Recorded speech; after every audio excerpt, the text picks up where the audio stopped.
Episode number 418. 8 days later she had seduced the son of the jailer, and escaped. The young priest was condemned to 10 years of imprisonment, and to be branded. I was executioner of the city of Lille, as this woman has said. I was obliged to brand the guilty one, and he, gentlemen, was my brother. I then swore that this woman, who had ruined him, who was more than his accomplice, since she had urged him to the crime, should at least share his punishment. I suspected where she was concealed. I followed her, I caught her, I bound her, and I imprinted the same disgraceful mark upon her that I had imprinted upon my poor brother. The day after my return to Lille, my brother in his turn succeeded in making his escape. I was accused of complicity, and was condemned to remain in his place till he should be again a prisoner. My poor brother was ignorant of this sentence. He rejoined this woman. They fled together into Berry, and they obtained a little curacy. This woman passed for his sister. The lord of the estate on which the chapel of the curacy was situated saw this pretended sister, and became enamored of her, amorous to such a degree that he proposed to marry her. Then she quitted him she had ruined for him she was destined to ruin, and became the Comtesse de la Fille. All eyes were turned towards Athos, whose real name that was, and who made a sign with his head that all was true, which the executioner had said.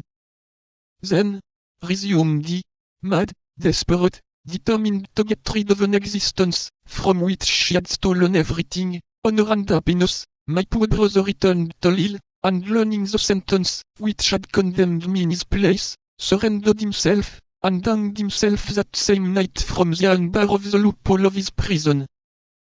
To do justice to them who had condemned me, they kept their word.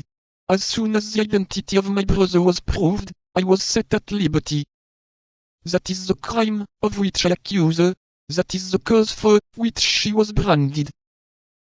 Monsieur d'Artagnan, said Athos, what is the penalty you demand against this woman? The punishment of death, replied D'Artagnan. My lord de Winter, continued Athos, what is the penalty you demand against this woman? The punishment of death, replied Lord de Winter. Messieurs Porthos and Aramis, repeated Athos, you, who are judges, what is the sentence you pronounce upon this woman? The punishment of death, replied the musketeers, in a low voice. Milady uttered a frightful shriek, and dragged herself along several paces upon her knees toward the judges. Athos stretched out his hand toward her. Charlotte Backson, Comtesse de la Fille, Milady de Winter, said he, your crimes have wearied men on earth, and God in heaven. If you know a prayer, say it, for you are condemned, and you shall die. At these words, which left no hope, Milady raised herself in all her pride, and wished to speak, but her strength failed her. She felt that a powerful and implacable hand seized her by the hair, and dragged her away as irrevocably as fatality drags humanity. She did not, therefore, even attempt the least resistance, and went out of the cottage.